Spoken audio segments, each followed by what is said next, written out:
So without further ado, please welcome Josh Blackman. He's a professor of law at South Texas College of Law. He's the author of Unprecedented, The Constitutional Challenge to Obamacare, and Unraveled, Obamacare, Religious Liberty, and Executive Power. And he is also an adjunct scholar at the Cato Institute and counsel for Defense Distributed. And we will also be having a commentary from Professor Liz Reed. Thank you, thank you. It's a pleasure to be here in Boulder. I was here about 3 years ago. It's good to be back.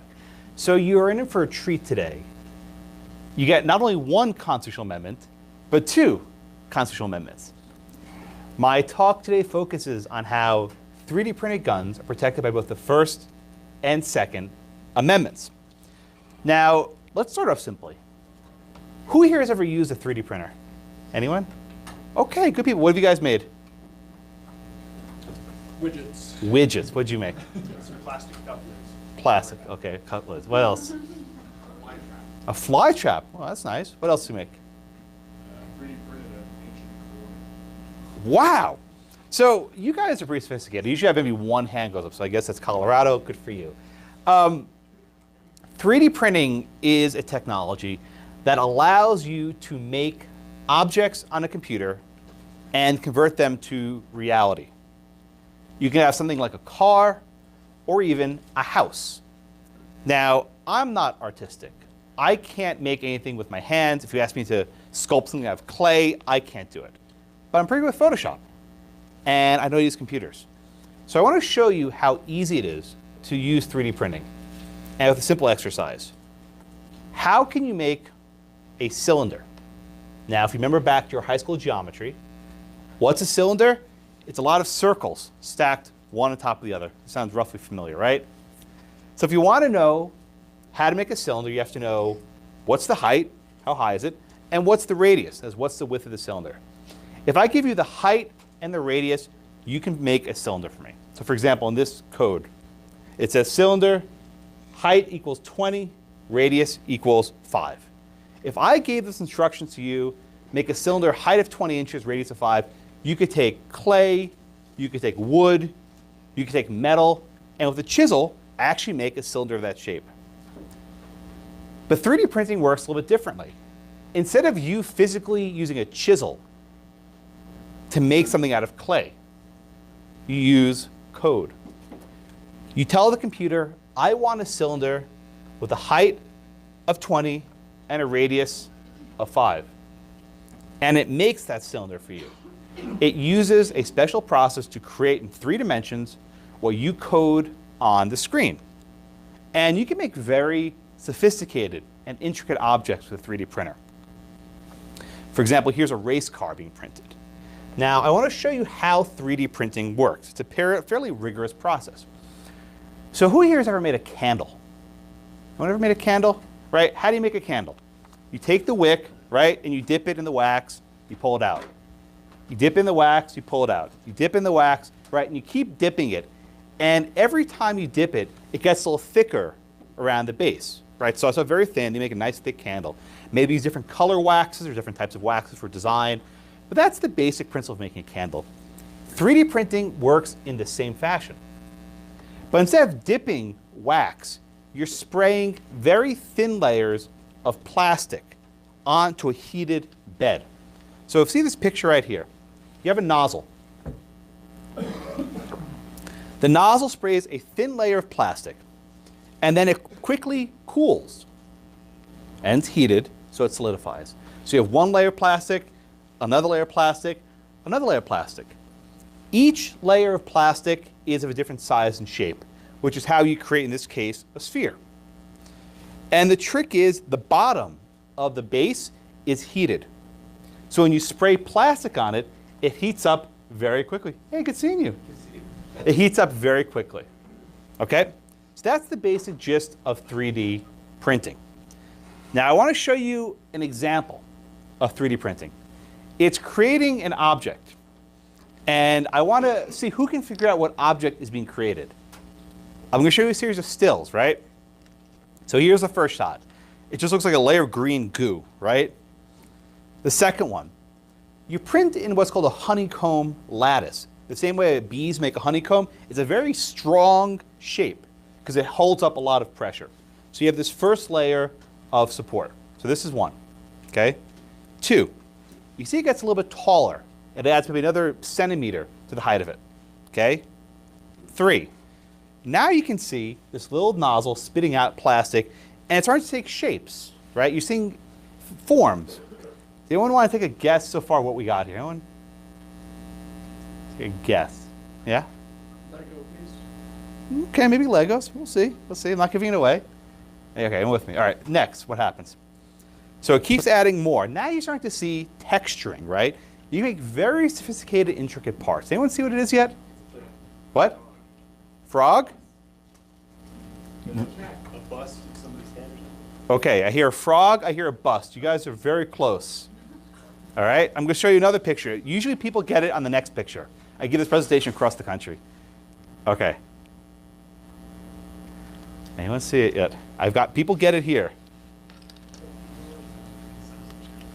You're in the ballpark. Ooh, come on, see you. Come on. Do I have to force you to get it? I just gave you, you didn't know what it was. Yoda. Yoda. Force, come on. Oh, see? So now you see it? No? Now you see it? Now you see the chin, right? Now you see it? Ah, there it is, or it is there, I suppose. There it is. Okay, now everyone sees it, right? Okay, Yoda from Star Wars. The reason why I like this example is in my wildest dreams, I could never sculpt something out of clay, right? I can't.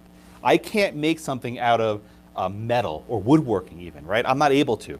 But I can code. I mean, you can code also. It's not that difficult. And you can make fairly sophisticated designs, and the 3D printer takes your creativity, takes your idea, and renders it in a real object. Here's the last slide. You see his head just about to be finished off, and then you form the head. So this takes maybe less than an hour to print. It's not very difficult. But it's done in such a way that anyone can create, even if they lack artistic skills like me. Now, why am I talking about printing Yoda, right? There's no controversy with printing Yoda. I mean, George Lucas may not be happy about it, but there's no actual legal issues with printing out Yoda. But of course, when you give people technology, what do they decide to print with it? Guns, of course, right? This is America. So people decided that they want to 3D print a firearm. In 2013, there was a revolution in this field with a gun known as the Liberator, right? This is the barrel of the Liberator. Now, I played a trick on you earlier. I did. I showed you how to 3D print a cylinder. What's the barrel of a gun? A cylinder. The basis of making a gun is simple geometry, right? The barrel of a gun, the part the bullet comes out of, is basically a cylinder. If you know how to make a cylinder on a 3D printer, you just made a component of a firearm. Now, this is a little bit different. There's like a cylinder, there's a little hole in the middle, and there's little pieces, but the basis is here. So in 2013, Defense Distributed, based in Austin, released the Liberator. But they did other stuff first that got them attention. Who knows what this is? Yeah. Yeah. The lower receiver for air. It's an AR-15 lower receiver. The way guns are regulated in the United States, the only part of the gun that the government cares about is what's called the receiver. Everything else, all the gun parts are irrelevant. You can order them in the mail, in a kit, no background check or anything. It's basically the equivalent of a lead pencil. But the receiver is the sort of frame that holds the gun together. Okay, it's just a frame, that's really all it is. To buy one of these completed, you need to go through a background check, etc. Defense Distributed found a way to 3D print the AR-15 receiver. So now you can make your own frame for a AR-15 rifle. They also found ways to create magazines, right? A magazine is basically just a box that holds bullets. That's what a magazine is. And they found a way to 3D print magazines. But what put defense distributed on the map was the Liberator. This is the Liberator. What the hell is that, right? These are the parts for a firearm, a pistol, right? Not a very good gun, but a gun that functions. The blue thing is the handle. This is the thing you hold. This little thing here is the cylinder. That's the barrel. These little squigglies, those are the springs to make the recoil to pull the trigger. You see a little bullet, it's a very small round. And a nail, a common nail you find at a hardware store, is used as a firing pin. It pierces the back of the bullet. Okay? This is what the Liberator looks like when it's fully assembled. It's not a very pretty gun. It's not very effective. It's not even accurate. There's no rifling. You're not going to hit your target with this thing. But it was a fully functional firearm made entirely with 3D printed parts. Now, if you notice, there's a little rope on the floor, right over there. See that little rope in the corner? Why? Well, plastic is not very durable, right? The reason why guns are made out of steel is steel expands and contracts. It's one of the properties of metal, right? When it heats up, it expands. When it cools, it contracts. And it doesn't break the actual structure. Plastic is not like that. Plastic is brittle. And when you fire plastic, it goes boom. So it was actually very difficult to get the plastic just right to handle this combustion. What I'm trying to get at you is making a gun with a 3D printer is a terrible idea. These are not accurate. They're not safe. They're not going to be good to use because they're probably going to use once and they're going to be ruined. So this was more an ideological project than one of self-defense. These are not good guns. It's much easier to make your own gun out of wood or buy a gun anywhere on the street. So that's just the beginning. But the Liberator made national and international headlines around the world. So is there a problem with making your own gun?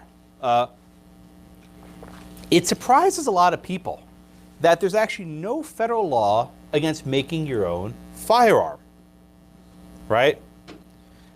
We often think, yo, it's the worst thing, you press print and the gun comes out. No, it doesn't work like this, right?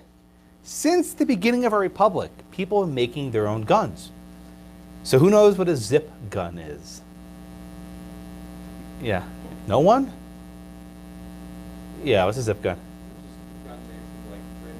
Yeah, it's a homemade gun, right? Exactly, thank you. People have been making guns in their own forever. So let me show you some zip guns. This is a gardening hose and a soldering iron put together. And it makes a really good gun. This is a much better gun than anything you can make with a 3D printer because it's made of metal and it won't blow up in your hand, right? Here's another zip gun.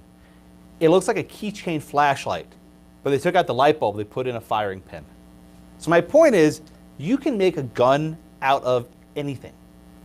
Easy, with very cheap parts. And it's perfectly legal to do so, everywhere but California. But in federal law, it's perfectly legal to do so. Now I want to show you a demonstration. Please, do not try this at home. Please. I'm showing you this to illustrate how easy it is to make your own firearm. But don't try this at home. So we have here these guys, right? They have a rubber pipe, a metal pipe, and a shotgun shell, right? A rubber pipe, a metal pipe, and a shotgun shell. That's all you need to make a gun. If you go to Home Depot and spend $5, you can make a gun. That's all it is. You don't need a $15,000 3D printer at all, okay? How does this work? At the end of a pipe is this little dimple, right? How does a gun operate? In the back of a bullet, there's gunpowder. You pierce the back of the bullet, which creates a spark, that ignites the gunpowder, and it goes boom, right? It sends a projectile forward. All you need to fire a gun is to pierce the back of a bullet. That's all that has to happen. Very simple. So these guys are genius, right? They say, aha, I'm going to drop a shotgun shell, that's the red thing, into this pipe, okay? And I'm going to jam this metal pipe in the back of the shotgun shell and make a rifle. Okay, so we understand what's going on here, right? What's wrong with this picture? What's wrong with what these guys are about to do? Anyone, just raise your hand. Yeah.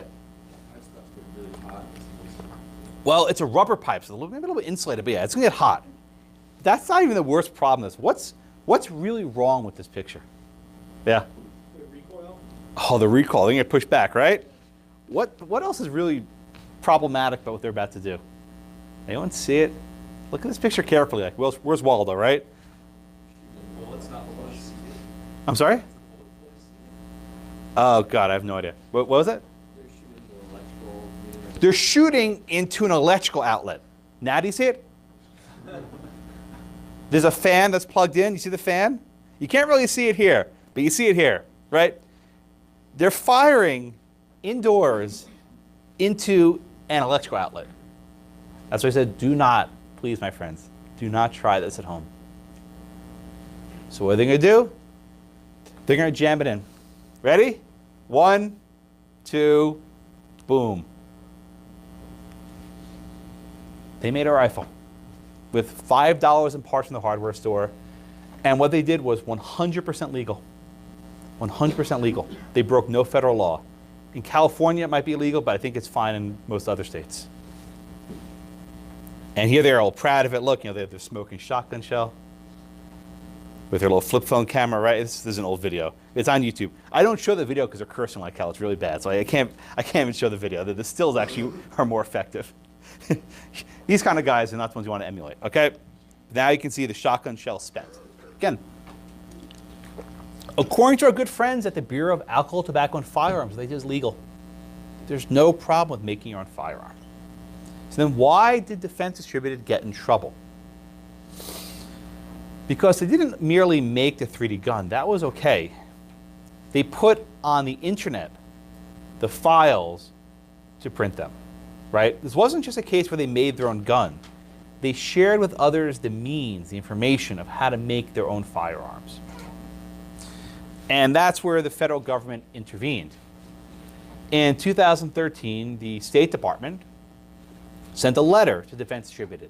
And they said, you are engaged in the illegal export of arms. Wait, what? By putting a file on the internet, you are exporting arms to foreigners. Now, that's a unprecedented action which had never been done before. But Defense Distributed said, okay, fine. We'll take down our files. And they applied for a license. License sat for nearly 2 years. Government didn't do anything. They never took any action. So then I joined a group of lawyers, and we actually filed a lawsuit against the State Department.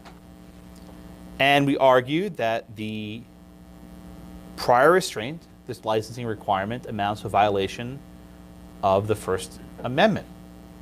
We also argued this violates the Second Amendment, which we'll get to in a couple minutes. Let me sketch the basic argument, right? How many of you taken common law First Amendment? Okay, most of you. Okay, very good. So in our constitutional order, the basic principle of free speech is this. The government can't stop you from speaking. That's what's called a prior restraint. Now, if they want to punish you after the fact, they can probably do that in some cases. For example, if you libel or slander someone, you can go for damages against that person. But you can't stop them from speaking in the first place. That's a form of censorship.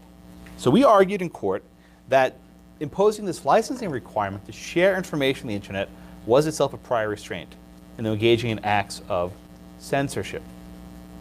Now, you may say, wait a minute, Josh, but this information is dangerous, right? You can use information to make a plastic gun that's not detectable. Well, okay. Who here knows of the Anarchist Cookbook? Way too many hands went up for that one. This is basically a hand guide to be a terrorist, right? I'm not exaggerating. This is a very popular book. I'm sure it's popular in Boulder back in the 60s, right, and 70s, of how to do bad stuff. How to make bombs, how to make explosives, how to make chemical weapons, you know, with stuff you find under the kitchen sink. Governments tried to ban this book, saying that this book can help facilitate crimes. If someone follows the instructions in this book, they'll be able to kill people.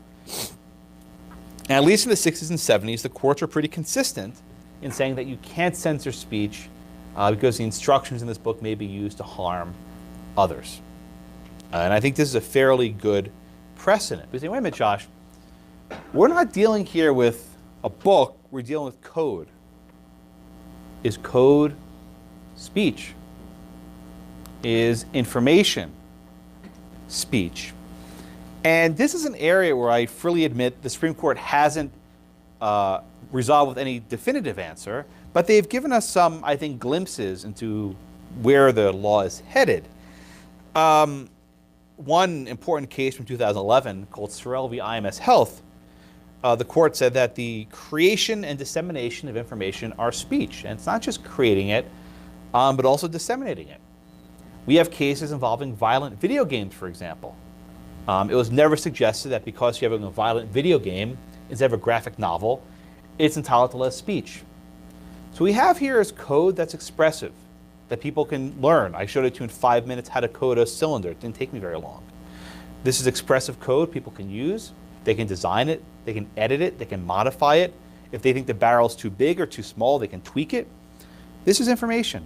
And I think it's a sort of information that ought to be protected by the First Amendment. And once we agree that we have speech is protected, then what we have by the government is a content-based restriction. They are discriminating some types of code and not others. And that's what's rigorous, reviewed by what's known as strict scrutiny. But we're all in a world of code now, like in the Matrix. But I promise you 2 amendments, and you'll get your Second Amendment. Second Amendment. We know that under our Constitution, a well-regulated militia being necessary to the security of a free state, the right of the people to keep and bear arms shall not be infringed. What does this right mean? Supreme Court doesn't really agree. There's a lot of dissenting views on this. But the majority in a case called DC v. Heller, 2008, held that the Second Amendment protects a right to keep and bear arms that's individual. That's not tied to any service in a state militia. And a couple years later in McDonald v. Chicago, the court held that the Second Amendment is also applied to the states, not just the federal government. This is what's known as incorporation. So that was all the Supreme Court really wanted to say about guns. They said you have a right to own a firearm in your home, a handgun, but they haven't said a word about it since then, which has been somewhat troubling, and I think the courts have maybe gone, I think, a bit afar from where the court was leading, but we still have this right. And I'd argue that the Second Amendment embraces 2 corresponding rights. And the first is a right to acquire arms. What do I mean by that? If the government said, okay, you can have whatever gun you have, we're simply going to ban the sale of new firearms. I think that'd be problematic, because that basically privileges people who have it, and the new people want it will not be able to get it. So at some basic level, there's a right to acquire firearms. That doesn't mean they can't have any restrictions on sales. I'm not saying that. But there's some basic right to acquire firearms that the government has to pass some scrutiny to restrict the sale of firearms. Okay?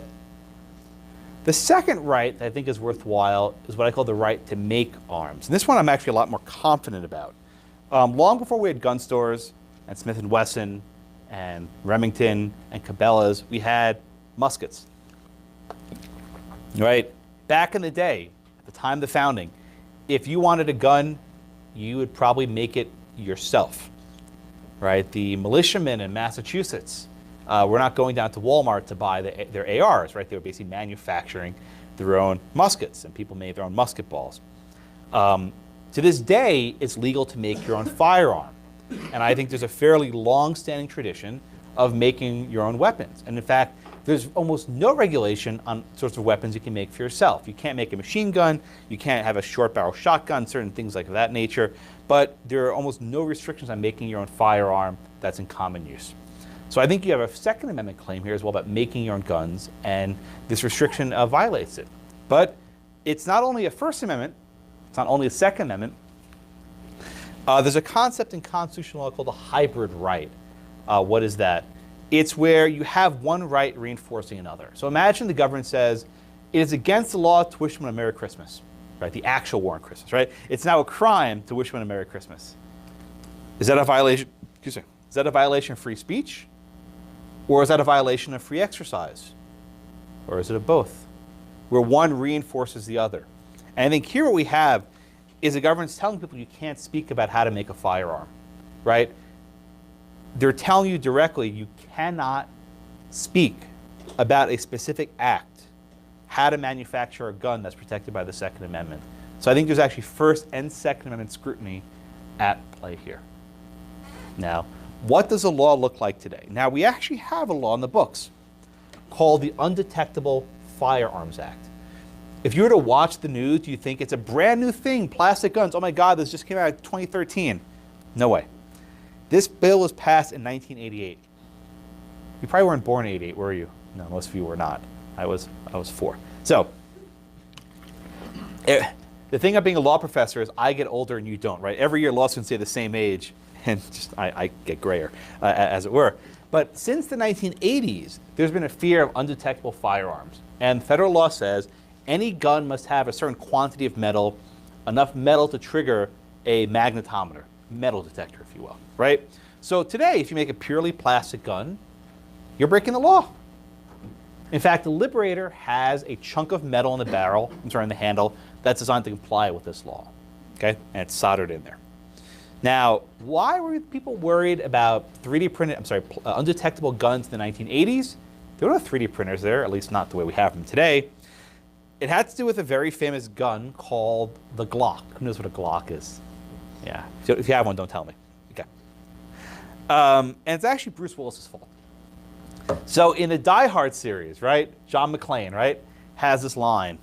I'll read it to you. I can't do it justice. He says, "Luggage, that punk pulled a Glock 7 on me. You know what that is? It's a porcelain gun made in Germany. It doesn't show up on your airport X-ray machines, and it costs more than what you make in a month." Every single aspect of that sentence is incorrect, okay? Everything. There is no Glock 7. That model doesn't exist. It's not made out of porcelain. It's made out of metal, and it will show up. It's not made in Germany. It's made in Austria. It will show up in your X-ray detectors, and they're quite affordable. So everything he said was false. But people, this is what Congress does. They watch a movie and they panic. They react to fake things, right? So even in the 80s, they said, "Oh my God, Bruce Willis, we got to ban these plastic guns," right? No, I'm sorry, porcelain guns. You know, Grandma's tea set, right? Porcelain. It's insane. But that's how government works. They react to panic and fear, and that's still to this day what's going on. 3D printed guns are not the threat. If I want to make a plastic gun, I'm not going to make it on a brittle machine. I'm going to buy some PVC pipe that's actually durable, right? That's not how you make an undetectable firearm. It's so much easier to make one in other means. But there's still this fear, this panic, which is where I think we are today. Now, there have been lots of efforts to try to ban 3D guns. Senator Schumer likes banning things. He wasn't able to ban this, but I'm sure he'll take a go at it in maybe a couple months. People said, "Oh, we need to ban," one law professor said, "We need to ban the plastic used in 3D guns. That way they can't make guns." Guess what? You can 3D print metal, like Terminator 2. You can actually use a 3D printer to make a metal gun, which I guess is detectable, defeats the purpose, but you can make actual weapons. Again, expensive. This was like a $50,000 handgun, right? You can buy this for a couple $100. So for the foreseeable future, this makes no sense, right? So how did the government get defense distributed? They used export control law. Has anyone ever taken a class in export law? Are you even aware of it? So there are very strict restrictions, right? If any of you work for a military contractor or a government contractor, they're very strict about this. If you make certain things available to foreigners, you need the government's permission. So for example, if I want to mail, I don't know, a helicopter to Afghanistan, I need the government's permission, right? They have to make sure I'm doing it correctly. If I want to mail Stinger missiles to, Libya, right? The government may have something to say about that, okay? So there's something called the International Traffic in Arms Regulation, which regulates, as it says, arms. But here's the key point about ITAR, as it's called. It doesn't only concern shipping physical arms. It also concerns the restriction of what's called technical data. Technical data. Yep, I'm almost done. Technical data. Okay? What's that? For example, if I have the blueprint of how to operate a nuclear submarine, for example, right? Okay, I get it. The government should maybe restrict those blueprints. I'm with you, right? But what happens when we're not talking about classified documents? What happens when we're talking about code that people develop for the public source, right? Open source code that should be for the world to see. Is that subject to the same restrictions? The government said yes. Code that's open sourced, that's not classified, is subject to ITAR. So if I want to publish a cryptography book and I want to put a little CD-ROM in the back with code on it, I need to get the government's permission. And this is how they got defense distributed. They said by you putting code in the internet, you're making it available to foreigners, non-US persons. And therefore, as a result, you need a license. We won't give you that license, but you have to apply for it anyway. So we applied for the license, we never got it, and we've been in court since. So where are we now? There's been a lot of litigation, which I'm sure you can ask me about. I'll talk about maybe during Q&A. But we are pressing forward. We're back in federal court in Texas. We're also in federal court in Washington, and federal court in New Jersey, and federal court in Pennsylvania. We got sued everywhere. But we're pushing forward, and I am confident that we will eventually prevail, and either the First and perhaps also the Second Amendment will get a huge victory. Thank you so much. I'll turn to Professor Reed for some comments, and I'll be back up later. Thank you.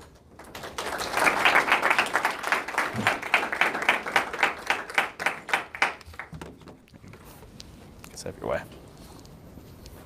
I'll try and be pretty quick here because I know you guys will have lots of questions. First of all, bolted. Professor Blackman, thank you for the presentation. Thanks to the Federalist Society for having me here. So when Jordan asked me if I would come and do this, I gave him a look that I think a lot of students see me give when they come into my office. And this happens like several times every year, and say, I've got an idea for a student note. No one's ever done it before. We talk about 3D printed guns in the First Amendment and the Second Amendment. There's an article you need to read, and it says everything there is to say about it. But the next question I always ask is, why do you think that is such an interesting issue? Mm-hmm. Why does this matter so much? And the answer is usually something like, well, it's got the First Amendment and the Second Amendment. That's like the first two, and that's really cool, and it's 3D printing, and that's also really cool. And I think 3D printing is really cool too. There's a piece you guys should all read. It's called 3D Printing. It will be awesome if they don't screw it up. Yeah. A guy named Mike Weinberg. He used to be at Public Knowledge, now is the general counsel at a company called Shapeways. And the promise of 3D printing is amazing, right? We're gonna have the Star Trek replicator in our living room. We can make anything. We're gonna make the right to repair our own stuff, make new parts. We're gonna disrupt car dealerships. We can print the parts we need for our engine. We're not gonna need to go to the store anymore because we can make all of our own stuff. We're gonna disrupt manufacturing. And I think that's pretty cool. And then I think about injecting guns into that mix. And I think that's one of the things Mike had in mind when he said they are going to screw this up. And by screw this up, I mean turning this into an ideological battle. All right, so the constitutional issues are really exciting here, and I think we'd have lots of arguments about the contours of what counts as speech. Is code really speech? Is this code in the meaning that the Supreme Court has given code when it has talked about speech? We could talk about the appropriate levels of scrutiny. We talk about the application of the First Amendment to regulate conduct. First Amendment lockdownism is a term you might have heard. We could also talk about the contours of the Second Amendment. We could get into that. But generally speaking, anybody that's gone and clerked for a judge or interned for a judge knows about a doctrine called judicial conservatism, which is we should beware the impulse of diving into constitutional controversies, and we should make sure that there is actually a problem here. And I'm convinced that when we get to 3D printing and guns, this is a pretty marginal concern, whether you're thinking about this from the perspective of guns or whether you think about this from the perspective of 3D printing and manufacturing. So I looked for some statistics on how often ghost guns or 3D printed guns or 3D milled guns get used. And what I found are a lot of anecdotes. There's a gang somewhere in California that is supposedly maybe using a 3D printer to print a few guns. There are some guys that are making some stuff. But like, how often do these things get used? A little hard to say. So I tried to kind of drill into it a little bit more, and I thought about, okay, what about the perspective of home gunsmithing? Do home gunsmiths care about this? So as Josh mentioned, it's been legal for a long time to make your own guns. But the thing about it, it's really hard to make a gun that is super reliable, safe, actually works. So if you care about owning a firearm for the purpose of defending yourself, going hunting, making it at home is pretty difficult, pretty expensive, pretty complicated, pretty dangerous. relative to the easier option, which is to go down and legally purchase that gun at one of the many legal firearms dealers that exist all over the country. And I'm not convinced that 3D printing or CNC machines actually make it any easier. If you go look at the manual for the Ghost Gunner 2, which is the latest CNC mill to actually make these 3D printed guns, you will read lots of warnings about how you can kill yourself just in the process of like turning the machine on. It's got all these blades, it's got all this metal, it's got all this stuff that you can really hurt yourself with. It says this is not a consumer device. You need to operate this in compliance with the various ISO standards for manufacturing, right? You should really be using this at home, and if you want to, you should be really careful because you're likely to hurt yourself. It's also going to be really expensive, right? So I'm not an expert on gun pricing, but these mills cost in the realm of well over $1,000. So depending on where you see it quoted, $1,200, $1,300, $1,400, $1,500. When you start getting into the metal versions of these guns, you're going to go spend a few $100 more on that. This is a lot more than it costs to go buy that same gun that works that's been made by an actual manufacturer at a gun store. So I'm not exactly clear what this is going to do to the home gunsmithing industry. It doesn't look to me like it's going to bend the economics all that significantly. And moreover, if you actually are able to use this to increase the speed at which you manufacture these guns, you're going to run into the ATF regulations for manufacturers. So all the gun manufacturers that sell through licensed dealers actually have to comply with a bunch of regulations that this is sort of intended to circumvent. So I think if anything, 3D printing is more likely to assist large-scale manufacturers already making guns in shaving down the cost of production, shaving down the cost. Not so interesting from a constitutional perspective. From the perspective of gun ownership, as Josh says, these guns are likely to be much more reliable, or much less reliable, much more expensive. They're not necessarily going to be effective or accurate. If you really care about a gun being to defend your family, are you going to want a gun that you're sure is going to perform the way you think it will? Are you going to want something that might explode in your hands? I'm not a gun owner, but I'm guessing you are going to prefer the one that's not going to explode. And I thought about this from the perspective of gun control, and I think Democratic lawmakers have gotten pretty well trolled on this issue and have really gone after this, trying to ban this sort of stuff. But I think if you care about gun control, and I do a little bit, there's a lot of low-hanging fruit. The quantity of guns that get manufactured using these printers can be really small relative to the number of guns that are legally bought and sold and traded on the market through other things. So what Josh says, this is more of an ideological project. I actually agree with that. And I think if this were a really serious phenomenon, if people were really doing this, we actually wouldn't see the government stepping in to regulate. What you'd see is the gun manufacturers stepping in with intellectual property claims. There would be design patent claims, gun patents are at an all-time high. There would be copyright over ornamental aspects of the designs. There would be trademark claims that get brought. And Josh talks about this a little bit in his article. There's going to be a tension between the intellectual property clause, the progress clause, in the First and Second Amendment, that as someone who has fought against intellectual property laws being overbroad for a long time, I think you guys are going to lose that one if it ever gets taken seriously. But I actually think it isn't, because you don't see any of the big gun manufacturers bringing these lawsuits, which suggests to me they don't take this all that seriously either. So I'll leave it there. I think this is kind of a fake problem, and I wonder why we're talking about it. Thanks. Oh God, that's good. Fake problem, why are we talking about it? I can live with that. All right, let's take some questions. And maybe I'll work in response along the way. So questions. Yes, what's your name? Paul, thanks. So I can understand your argument about the actual printing of the guns. How about printing conversion kits? Say at Federalist or at... You want to explain what a conversion kit is? Everyone might know what that is.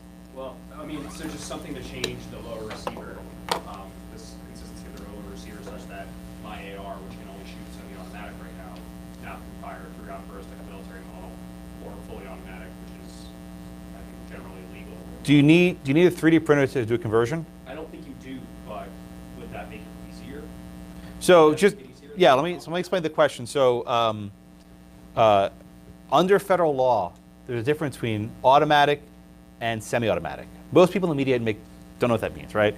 Semi-automatic means you pull the trigger once and one bullet comes out. Automatic means you hold the trigger once and multiple bullets come out. It can be a 3-burst increment, or it can just be spray, right? Now, who has actually fired a full automatic machine gun? They're impossible to aim. They're not very good guns, right? They just everywhere. They're really bad. Now, what's the difference between an AR-15 and a full automatic weapon? Some ridges and notches in the receiver. So there are different ways that you can modify it illegally. I don't think you need 3D printing to get there, but we already have all the means to do it without 3D printing. So I'm not sure this is changed by it. But you know, we have lots of gun control laws that ban dangerous things. My only objection here is the precursor step of making illegal to put on the internet open source files. And that's a key point. These are open source files. They're meant to be edited Wikipedia style, right? Where people modify it, they tweak them, the different version controls. Under the government's approach now, the only way you can share these files is by mailing some a thumb drive. I'm serious. You can mail someone, if you verify the person's a US person, you can mail them in the post office a thumb drive. That's how the government says you're allowed to share this information.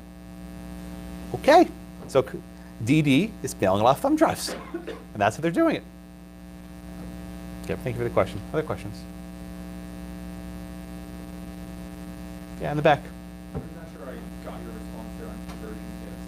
So did you think that was something that, I mean, you said they're widely available. Are you asking if conversion kits are if a ban of conversion kits is a constitutional issue? I'm not sure what the question was. Well, yeah, I mean, I guess I was just trying to ask where you went there, because I mean, Defense Distributed does, or at least was, distributing lower receivers for AR-15s. Yeah. Could convert them to fully automatic. So were you saying that you thought conversion kits were already a problem because it allows? Oh, I see your question. You can take any legal gun and make an illegal gun, right? If I give you a shotgun and a saw, and you saw off the barrel, you just made a legal gun into a legal gun. So I don't get very concerned that a AR-15 receiver that's lawful can be then converted into something that's unlawful. If people want to break the law, they can break the law, because you can do that pretty easily now anyway. Yeah, in the back?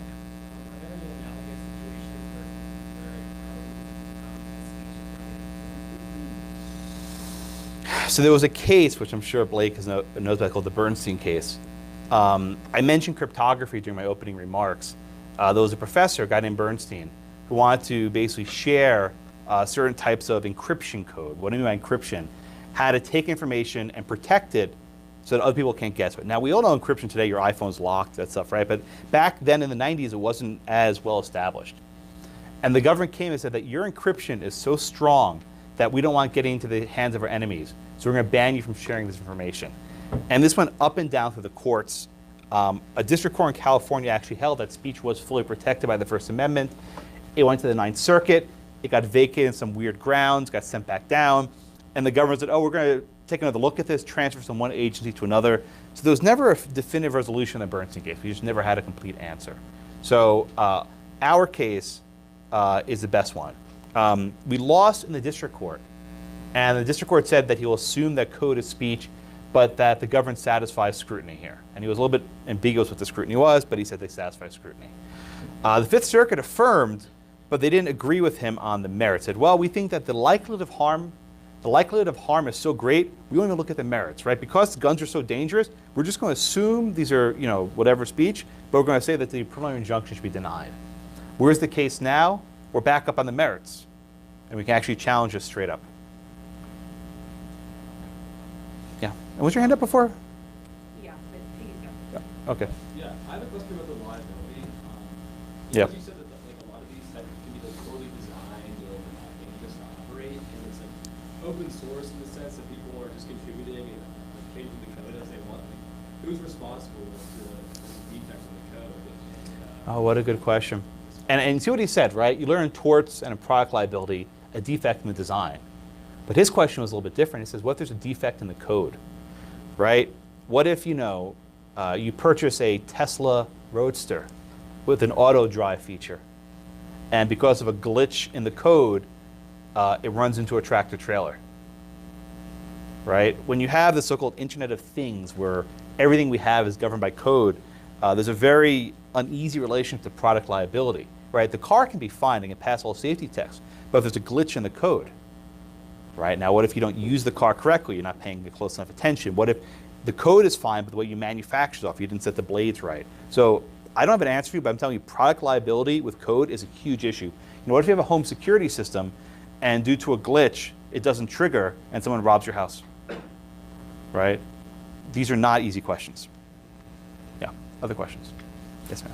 So I understand the limitations of plastic, but you said that metal can also be used with 3D Yeah. printers. So what's stopping, or what are the limitations of 3D printers from refining that process so well that they can effectively and safely fire and accurately? They do. They do. They do. Yeah, they're expensive as hell. I mean, that's the primary limitation. And Blake made a fair point.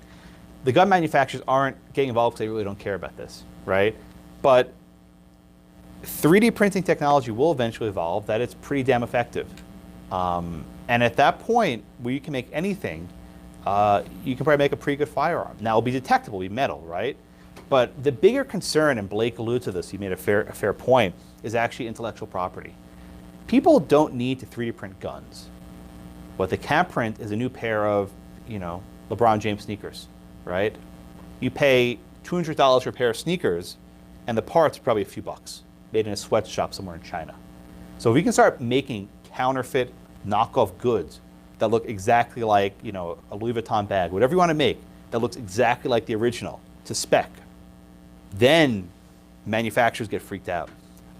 Our scion of constitutional law, Kanye West, in an episode of The Kardashian Show, actually said he's afraid of 3D printers. Because people can start printing sneakers and pants and jeans, all the stuff he makes for a lot of money, they're out of business. So the actual concern here is not from the gun control groups, it's actually from the manufacturers, designers. That's where the real concern will come. If I can print Nike shoes for $3, why am I spending $200 on the manufacturer? Like, you ever see the Fifth Element, the movie where they sort of like just make stuff in reality? Yeah, like that kind of thing, just make a pair of sneakers. So let me just offer a plug. If you're interested in getting into those issues further, Professor Garcia will teach an advanced topics in intellectual property law that will get into that entire ecosystem. And a lot Oh, of wow, that, cool. Among other things. So take her trademark class, take her advanced IP seminar. It's a fascinating topic, and rabbit hole goes deep. Okay, where else? Other questions? Come on. Other questions? Yeah. Do you think if this actually rises to the level of the concern, do you think that Congress will actually go after the printers first or the byproduct? Yeah, what a good question. So has anyone ever tried making a photocopy of currency on like a really high quality color copier? Like just put a $20 bill, what happens? Like a piece of paper comes out. It's actually not blank. There's a little code on it, which you don't see. So the Bureau of Engraving and Printing, which is actually the Secret Service, has made arrangements with Xerox and Canon that all currency has watermarks and special graphics. If you try to scan a currency, a piece of US dollar bill, and print it, it recognizes, no, don't print this. And it looks like it's spitting out a blank page, but actually there's a little microcode on the paper, which can track who printed what. And it says which unit of the model printed that currency. So what I actually am afraid of, and this is my sincere fear, is the IP people will freak out and say, okay, we'll put filters into 3D printers so they can't print LeBron James sneakers, right? They can't print things that resemble X. And at that point, you can hack the firmware in 5 seconds, right? I mean, you can just hack that. But I think that would be a really huge infringement on free expression. People like to design and tinker and make things that look like and prototypes it. And now we'll have actually the printers locking you down saying you can't print this. So how they do this? You can't print a gun in a 3D printer and you can't print LeBron James sneakers, right? They put little filters in there, IP filtering as it were. So that's actually a concern of mine. Same drill, by the way, of drones. Can't fly a drone in a particular place, put it on fly list. I'd only also offer in the intellectual property world, The going after the intermediary, going after the printer, that's usually the second move. The Yeah. first move is usually going after the users directly. Yeah. So if you remember the RIAA suing college students, single moms for downloading music, I imagine you might see gun manufacturers first going after people making this stuff in their houses. All right, people are rustling, so I'm guessing we're out of time. Thank you all so much. I appreciate it.